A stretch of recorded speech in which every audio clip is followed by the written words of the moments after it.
GeekToMeRadio, da da da da da da. GeekToMeRadio, da da da da da da.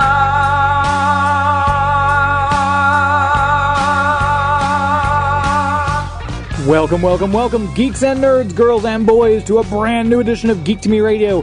Today we are joined by artist-creator Sam Sawyer, talking all about a Kickstarter for a brand new series she's working on. Also, we'll be joined by Martin Pierro, talking about his Kickstarter for From Blood, a new graphic novel from Cosmic Times. All that and more. Stand by. We're talking TV, comics and movies, and video games. And if you don't know Star Trek and Star Wars, we'll try to explain. There are 12 doctors, 4 Hogwarts houses, 1 ring rules and more. To be the greatest Pokemon master, you must catch them all. You must catch them all. Try to catch them all. Gotta catch them all. Gotta catch them all. And we are joined this week by our very first guest, Sam Sawyer, talking about her Kickstarter project. It was very nice to talk to guests, as you might know, who have listened to us before. I've got a track record of always getting Kickstarter people fully funded. I'm very proud of that. Thank you to all my listeners who do go and support these creators. I'm very happy to say when I talk to these guests that, yes, we want to have you on our show, and I think you've got a good shot of getting funded because my listeners are wonderful and they always support these kind of incredible projects. So here's our talk right now with Sam Sawyer. We're joined now by artist-creator Sam Sawyer, talking about the brand new S.A.L.E.M, the secret archive of legends, enchantments, and monsters. How are you? I'm doing well. Thank you so much for having me. Glad to have you on. I always enjoy new animated projects, and you've got some serious star power behind this one, too. I was looking over the list. You've got Rob Paulson involved. He's raving about you. You've got Laura Bailey, Adam MacArthur from Star vs. the Forces of Evil, which I love that cartoon. That's got to be a tremendous feeling to be working with such A-grade talent.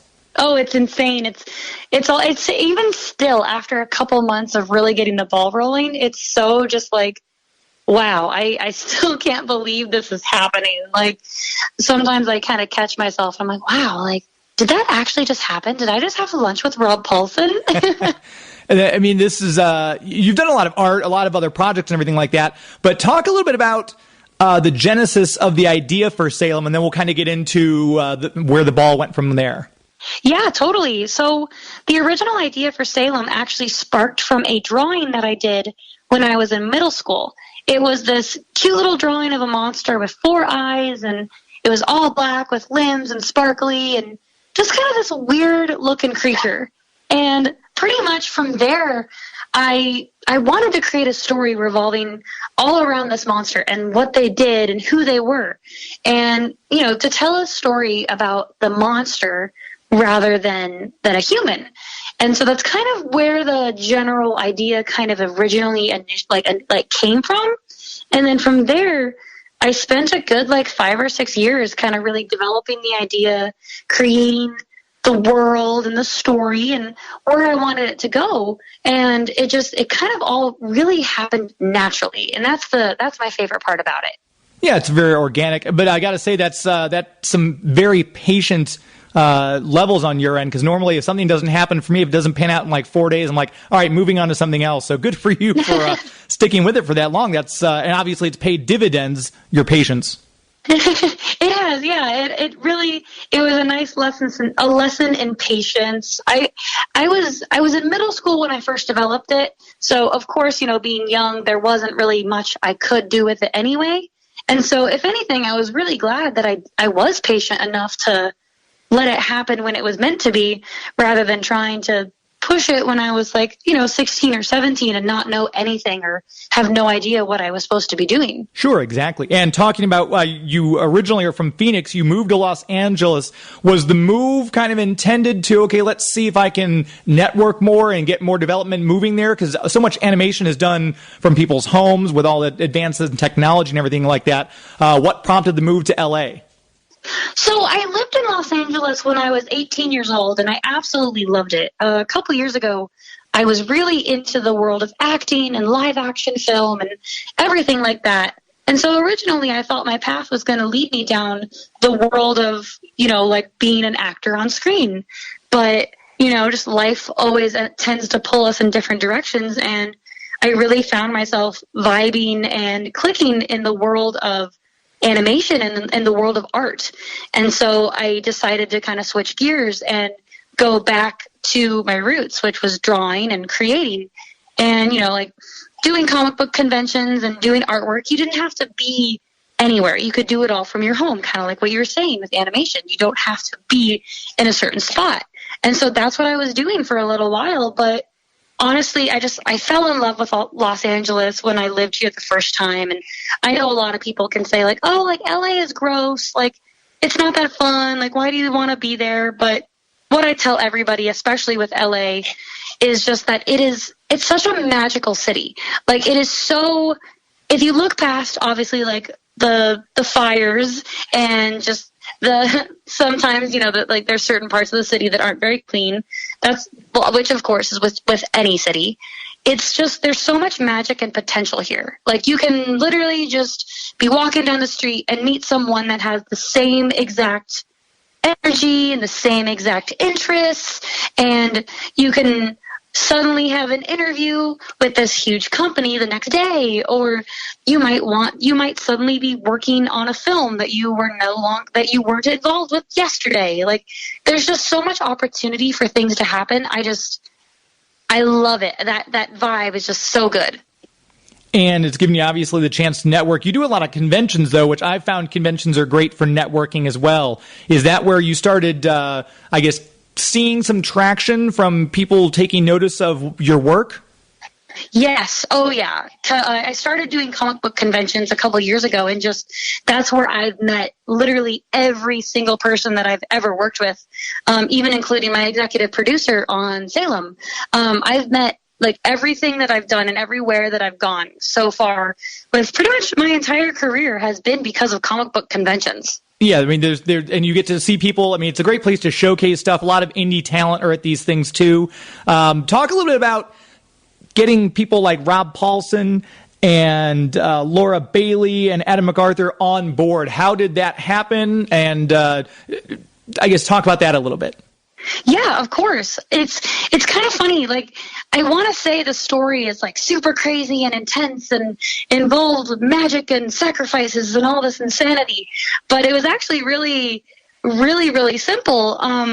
Our show, we went the show is a SAG-AFTRA project, so we're recognized by whatever magical person says what show is SAG and what show isn't. So, when you deal with union actors, you have to be SAG, and in order to hire these people, you have to do all this paperwork. Thankfully, I've got an executive producer that does that, so that's amazing. But we basically just sent all the information for who the characters were and what we wanted them to sound like to a bunch of different agents and agencies. And the agents basically took all of that and decided, okay, who would be good for the role, and then sent us back different audition tapes. And I tried to stay as unbiased as I could. So I didn't really look at names. I didn't say like, oh, this is Rob Paulsen, I really want to work with Rob Paulsen. Like, he gets it by default. Like, that was not the case. I listened to everybody's voice, and I was like, all right, who would be the most perfect person for this role? I don't care who they are. I just want them to sound exactly the way that the character should sound. And oh man, like once we casted the show and I like looked up who the heck Rob Paulsen was, because I was just an uncultured fool and did not know who he was at the time just by his name.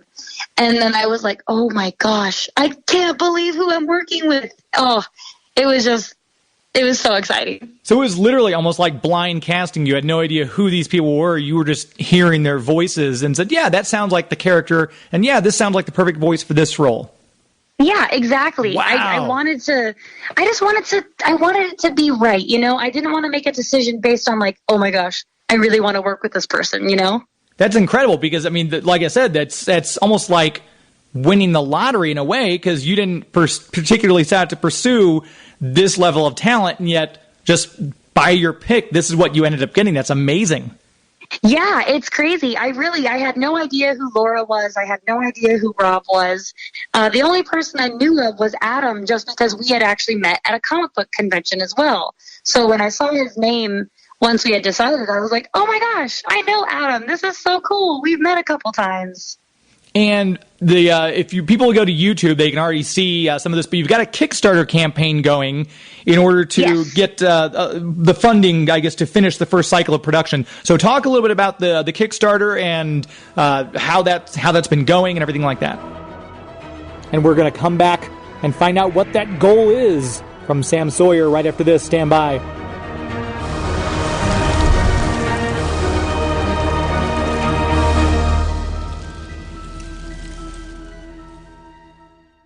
Hi, this is James Enstall, host of GeekToMeRadio, and in honor of my favorite Themyscirian, I've decided to become an Amazon warrior. Hera, give me strength. The next time you want to buy something from Amazon, go to GeekToMeRadio.com first and click on our Amazon affiliate link. Simply shop like you normally would, and when you check out, a small percentage will go towards supporting the show. So remember, the next time you want to search Amazon for the latest Wonder Woman graphic novel or parts for your invisible jet, click through from GeekToMeRadio.com first. The world was in peril.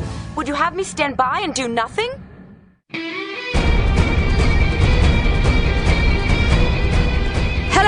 Hello. This is Lucy Davis. I play Etta Candy in Wonder Woman, and this is Geek to Me Radio. Come and listen. We're very, very nice.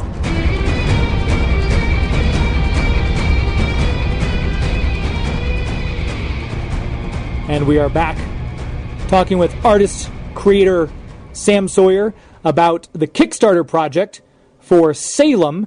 And before we went to break, we posed the question, what's the goal once the pilot gets done? Yeah, so we launched the Kickstarter back on October 15th, and we actually raised around $26,000 in just the first 24 hours of the campaign being open, which was just super crazy, right? Thank you. It was really, really cool. And then we have about 7 days. We have 1 week now. We have 1 week until our campaign closes, and we're currently sitting at, I believe we're only $400 or $500 shy of $50,000. So we're pretty much about $10,000 away from our goal, which is $60,000, and that $60,000 is going to fund our first 11-minute pilot episode, which will be full animation, all the voices, composition, sound effects, the whole shebang. We're aiming for TV quality animation. And it's amazing to think 60,000 is going to get just 11 to 12 minutes. So what is you get the pilot shot? Do you plan to shop it around? Is it going to be like, because a lot of these cartoon series or Netflix originals or exclusives on Amazon, is that the hope? Are you just seeing who will take it? What's going to be the process for putting it out as an actual series once you hit the goal and the pilot gets done? So we have a couple of different options, and that's the great part about doing this, is that we could very well do the entire series ourselves through the power of crowdfunding, which is really exciting. Yeah. And so it kind of just depends on what we want to do. Of course, I would love to start shopping around and talk to different networks and maybe see if someone would want to pick us up for 1 or 2 seasons or 3 seasons or whatever. That would be fantastic. But I'm also not discouraged in the sense that I could just do the series with the team that we've created so far. So it's kind of like the show is going to happen no matter what, whether it takes a couple years because we're doing it all ourselves, or if it takes a little bit less time because we're dealing with a network.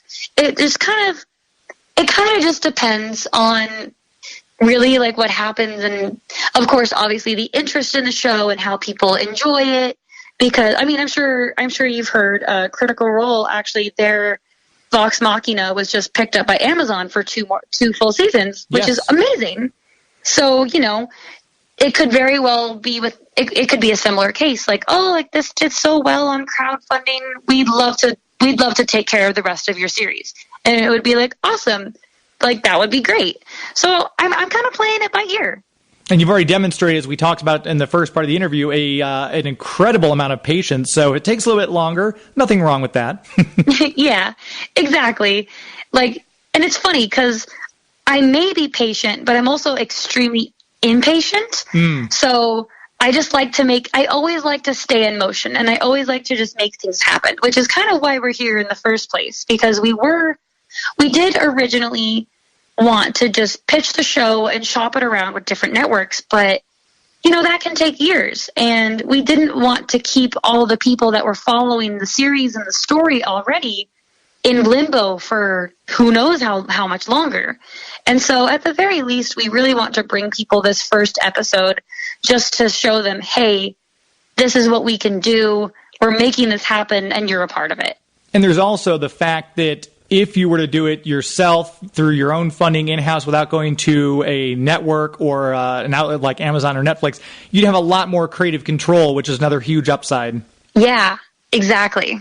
But that's, just to have everything you've gotten so far is amazing. So I can't see between your tenacity, your patience, and the star power you've already got behind you, the crowdfunding and Kickstarter and everything's nearly done. So I think this is going to be a hit, just my personal opinion.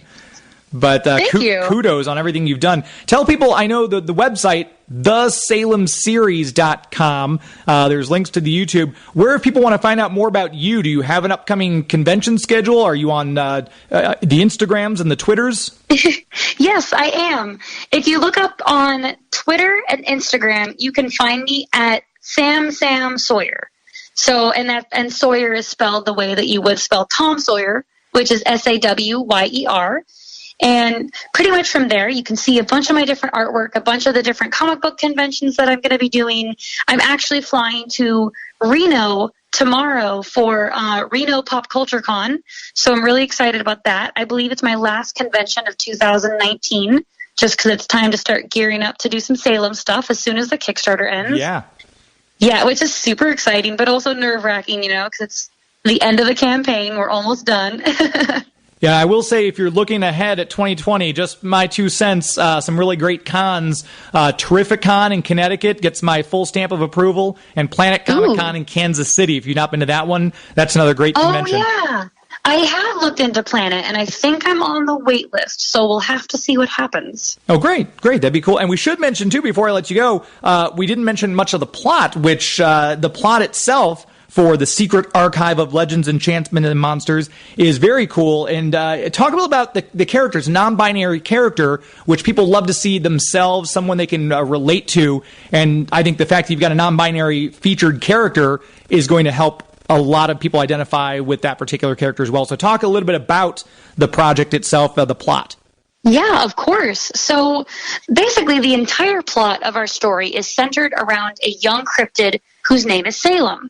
And for anyone who may not be familiar with the term cryptid, it is basically any kind of creature or animal that has yet to be proven by science, such as Bigfoot or the Loch Ness Monster or the Yeti, all of those. They are all cryptids. And so our story is about S.A.L.E.M, a young cryptid who they grew up their entire life believing that they were a boogeyman because they were adopted by the boogeyman, who is being played by Rob Paulsen. And when S.A.L.E.M, who is voiced by Laura Bailey, finds out that they're adopted, it kind of creates almost like an identity crisis of not knowing who you are. S.A.L.E.M has no idea what they are.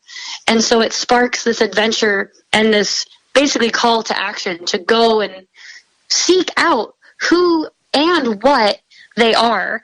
And so with the use of this enchanted book, which is also voiced by Rob Paulsen, and S.A.L.E.M's two friends that they meet in the first 2 episodes, they go out on this big, elaborate monster hunt looking for different cryptids and monsters to basically pinpoint, all right, you're definitely not a Mothman and you're not a boogeyman, but maybe you're a Jersey Devil. Let's go check it out.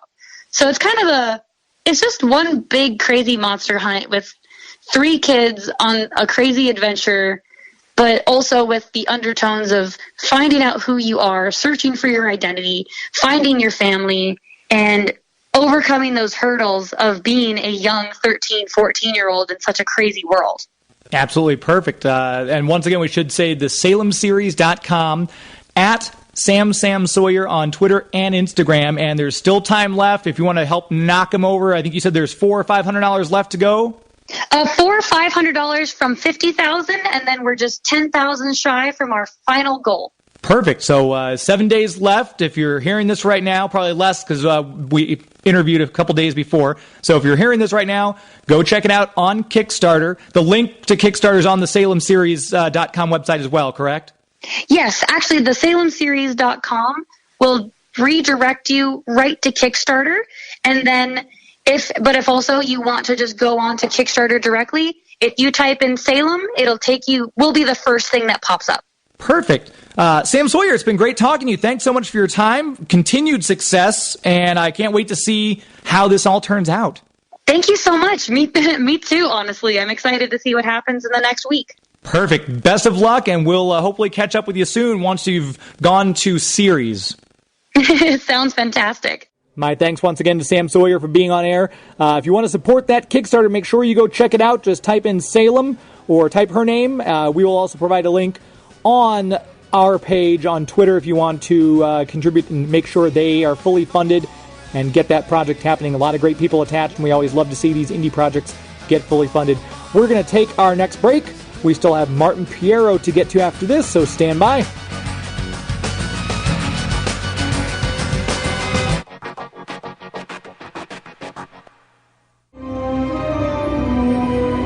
Hey, I'm Dan Fogler, everybody's favorite muggle, and this is Geek to Me Radio.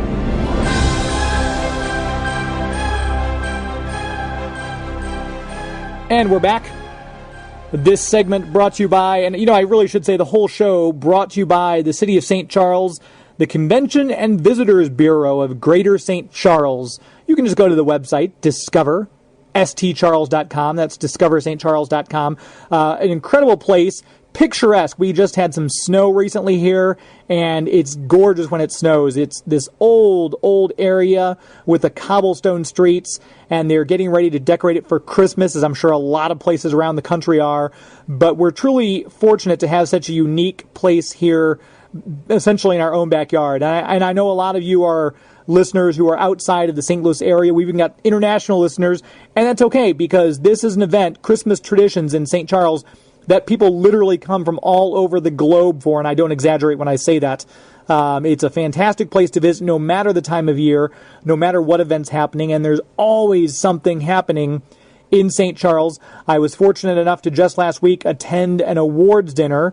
Ryan Cooper, who is kind of the head of the Legends and Lanterns Festival, and he put on the big to-do for the Sesquicentennial Festival celebrating the 250th birthday of St. Charles, received an award for the best of the best.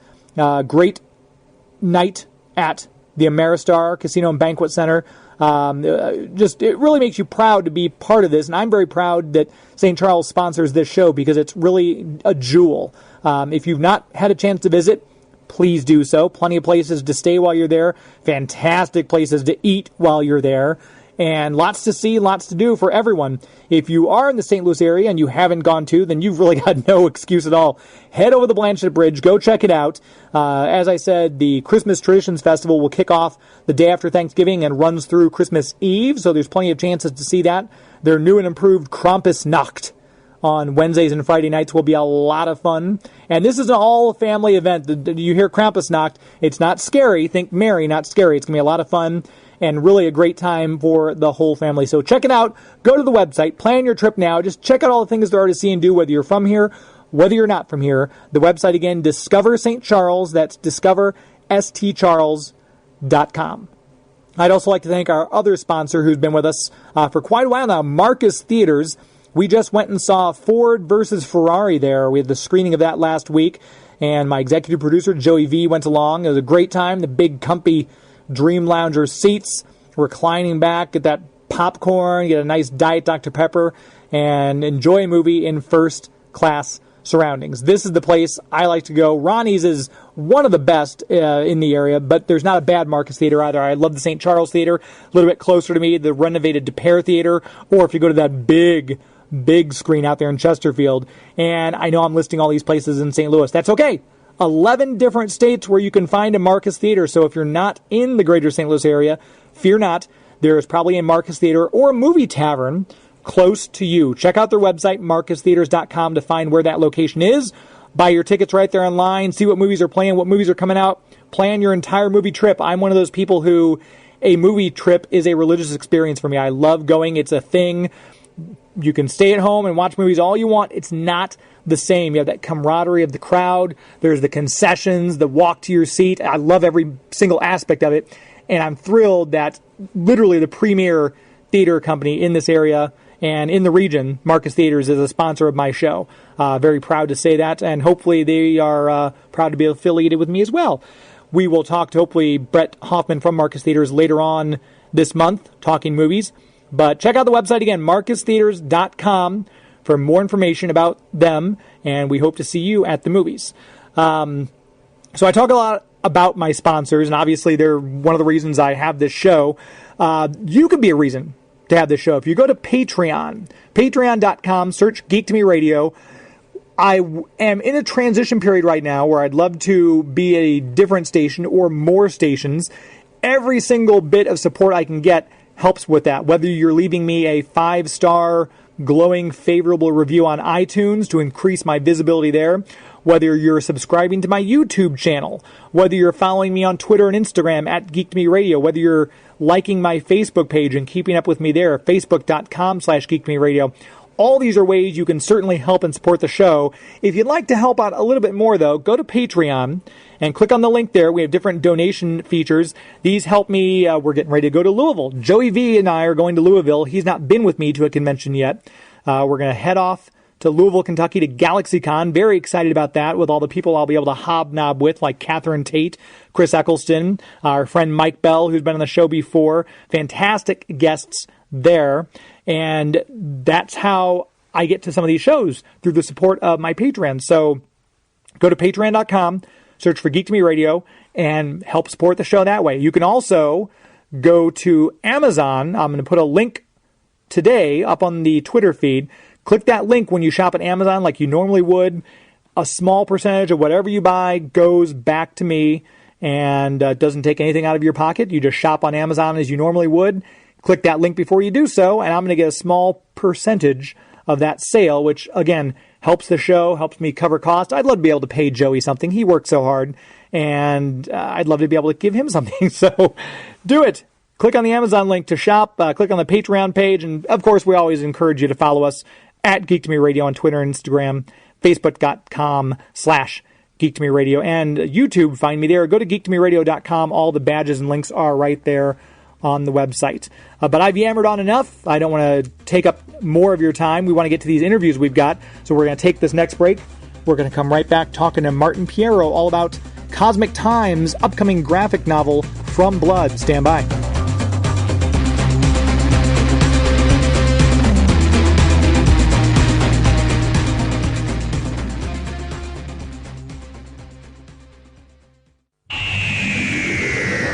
Hello, my name is Sylvester McCoy. I want you to listen to Geek to Me Radio. Otherwise, if you don't, I'll cry. And we're back. We are going to go right to our next guest. We're joined now by Martin Pierro, talking about a Kickstarter for a new graphic novel, From Blood, by Cosmic Times. Martin, how are you? I'm great. How are you doing tonight? Doing well. Thanks for the time. I always love backing Kickstarters, and I pride myself that we have an unblemished record. Every person we've had on our show who's done a Kickstarter has gotten fully funded, so that hopefully that'll bode well for you. All right, man. I hope not to be the one to break your record. No, we can't have that happen. And you've got well on your way, $1,499 out of the $3,500 goal needed, just from 53 backers, and you've got a little less than 10 days to go, so that's totally doable. Talk a little bit about doing the Kickstarters to fund the projects. That seems like a go-to for indie creators these days. How's your experience been doing other Kickstarters, and how do you feel about From Blood? Well, this is actually our third Kickstarter only. We haven't done too many. We've done, I think, 3 over a 4-year period. It's something that's still a little foreign to me, the whole Kickstarter thing. I have a lot of friends who have a lot of success with it. So when it came to producing this From Blood graphic novel, my co-author on the book, Zach Bassett, and I agreed that we would try to fund it through Kickstarter, because producing a graphic novel is a little more expensive than producing a comic book, a single issue. So we thought we'd just give it a shot. And also, there is a certain second audience you can find on Kickstarter or through other crowdfunding platforms that maybe aren't going to the comic shops, that are never going to find my website. So not only is it a way to get the book funded, we look at it as a way to try to find a whole new audience. And there are literally people, I know, I've seen them on Twitter, who will not touch a regular comic book from a big one. They want to support the smaller independent comic book publishers. So yeah, that is, it's a niche, but it's a very dedicated niche. Yeah, well, that's kind of what we were seeing. We were seeing the trend shifting. We're Diamond distributed, and we've had some success in the comic stores with Diamond, but things have been kind of on a downward turn lately when it comes to the direct market. So, like I said, we were looking at this as possibly the future of the business, of where we may be headed in 2020 and 21. And I know you've got a lot of different levels people can buy in at for the Kickstarter. I'm one of those people. I'm old school. I like to hold the comic in my hand. A lot of people like to go the digital route, and you are offering, obviously, both. If people just want the digital download, they can buy in. I think it's like the $10 level. But then for a little bit more, they can get the blood foil variant. So when you arrange the Kickstarters, what do you see the most activity? Is it mostly people who, I want it digitally, or is there still are people like me, they want to hold the physical comic? Majority of the time, I think it's physical comic, but I've seen lately in the last few days a lot of people picking up on the digital side. So it's right now, if you actually look at our stats, there's a lot of people who went for the 2-pack with the digital, the foil and the regular edition. But for the most part, it's kind of across the board. People are dipping their toes in on the digital and the physical. So hopefully we're hitting every audience out there for comics by offering both. And you're no stranger to the publishing. I think at age 12, you published your very first fanzine. So that puts you in good company with the likes of Jim Shooter and Jerry Ordway, who got started very young in the business. What was your first experience like reading comics? What brought you into it? It's funny you mentioned Jim Shooter. He's actually a personal idol of mine. But when it got me into comics, I don't remember a time when I wasn't reading comics. When I was very little, I was picking up the Micronauts, the Star Wars comics. From everybody was reading the Star Wars comics back in the day, back in the 70s. And it was just kind of always part of my life. But then circa 84, I think it was, Marvel published a Doctor Who comic. It was $1.25 as opposed to the 60-cent normal comics. And I saw it at a comic store, and the owner of the store explained how collecting comics works to me and why some cost more. So that was my valuable prized possession as a kid, that $1.25 Doctor Who comics.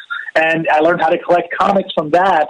And it's kind of just been in my blood my whole life. Comics have just always been around. So feel free to brag. What's your favorite comic or your most valuable comic in your collection? I think my most valuable comic it's a beat-up reader copy, so I don't know how valuable it is. It's the first appearance of Galactus in Fantastic Four. Drawing a blank on what the number is, but I have a very old beat-up copy of that. I'm a huge Fantastic Four fan. I have a decent run on those books. But my favorite comic of all time, and it's funny you ask, as the Arrow television show is about to do Crisis on Infinite Earths, it's Crisis on Infinite Earths #7. It's that Death of Supergirl issue. Oh yeah. I was at the right age when that came out, and it was the first time a comic actually caused an emotional reaction in me, really. And ever since then, that comic just stayed with me. Crisis #7, I think, is my personal favorite comic.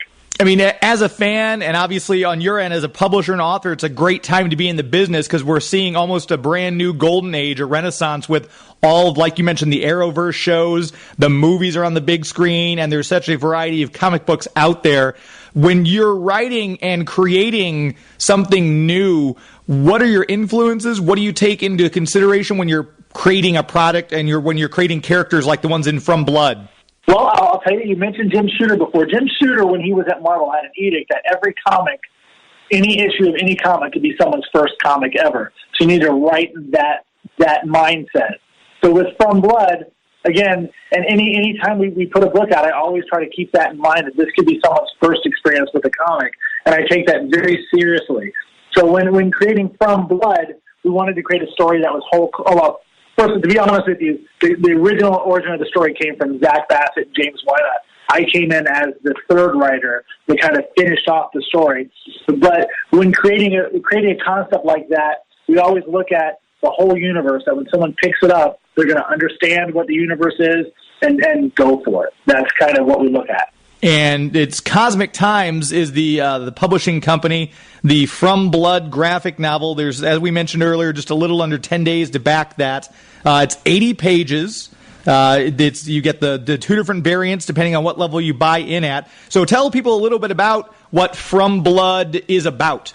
Okay, the story follows Patient 27. Patient 27 has been locked away in a mental hospital for over 10 years. He's a hulking, massive man of incredible strength, and he seems to be invincible, but he doesn't have a mind about him. He doesn't know who he is, where he comes from, or why he has these superhuman powers, until Dr. Reese, who's a young psychologist, comes in, and she unlocks something in Patient 27. And that's where our story begins. That's where the mystery of who he is starts to unfold, and those people around him that want to take him and use him as a weapon as opposed to letting him be a human. And that's kind of the gist of the story. The story follows, he's convinced himself he's just a mindless monster. But working with Dr. Reese, he's able to reconnect to his humanity, and then you have the choice. Is he a monster or is he a man? And that's kind of where the basic themes of our story lie. It's just about self-discovery, and he's on this action-packed. Seriously, this is probably possibly the most action-packed comic we ever did. That's why it's so many pages, and he's on this quest of discovery. And like I said, there's people who want to use his powers for their own means, and he's just trying to be his own person. Is it self-contained? Like at the end of the 80 pages, is this going to wrap things up with a bow, or does it leave it open-ended for a possible ongoing series, depending on the success of this one? Without spoiling the end of the story, technically when it was written, we wrote it as just a self-contained. So when you pick up the book, you get a beginning, middle, and clean end. The book has a very clean end to it. Is there room for expansion? Is there room for more story? Of course there is. Zach and I have just briefly discussed possibly doing something with these characters, maybe a little down the road. And like you said, if this Kickstarter is successful, that will kind of dictate what we do with the company next. So who knows? You may get a From Blood 2 before it's all said and done.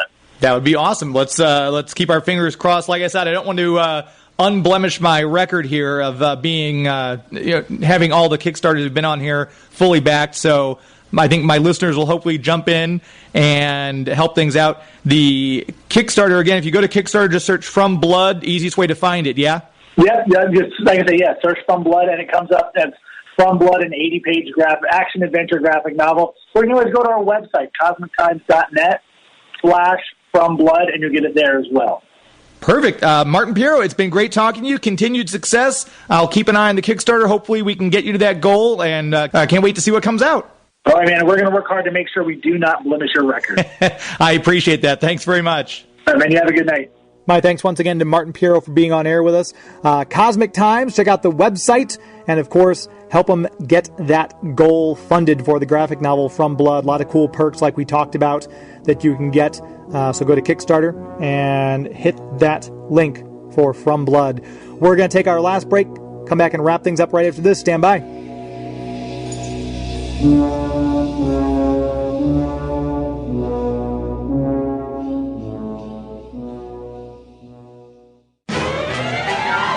Hello, geeks. Yakko Warner here. The only show we listen to in the water tower is Geek to Me Radio. And that's why we're listening to it right now. Good night, everybody! And we are wrapping things up here on Geek to Me Radio. My thanks once again to my guests, Sam Sawyer, talking all about S.A.L.E.M. and the cool people she's got attached to that. Fantastic talent if you want to go to Kickstarter and help her out with that. Also, Martin Pierro, thanks to him, talking about the graphic novel From Blood from Cosmic Times, another Kickstarter project. I thought this would be a Kickstarter-themed show. As I mentioned in the first segment, everyone I've had on Kickstarter who has done a Kickstarter and who has come on my show to talk about it has been fully funded. So please don't embarrass me. Get out there and fund these Kickstarters. I'm going to throw some money at both of these too and put my money where my mouth is. So hopefully you will follow suit. But I love having guests. If you have a Kickstarter or a project that you would like to talk about, I'd be glad to have you on because I love to help out people like that and get more recognition at these indie artists, indie writers, indie projects. So you can shoot me an email, geektomeradio@gmail.com, and in the subject line, put Kickstarter project so I know what it's about, and I can quickly search it from all my junk mail that I end up getting on a daily basis. Again, thanks to my guests. Thank you all for listening. Make sure you support us, as I mentioned, on Patreon, shop with us on Amazon, and of course, follow us on Twitter and Instagram and Facebook. Until next week, my friends. It's not in the way you watch a zombie.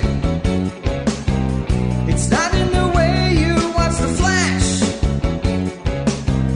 It's not in the way you love Scotty Young art. It's not in the way you play Mario Kart. It's not in the way you look when you make Game of Thrones references. That's our show. This is Geek to Me Radio. That's our show. This is Geek to Me Radio. Thank you, Salem. Good night.